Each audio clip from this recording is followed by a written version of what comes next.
อยากบอกคงบ่จมยาว่า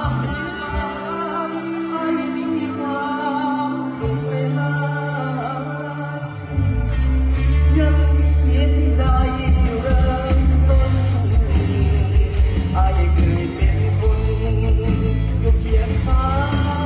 งใจหลายฟ้าฝันเอาไว้คงบ่แม่นอะไรสิพาน้องยา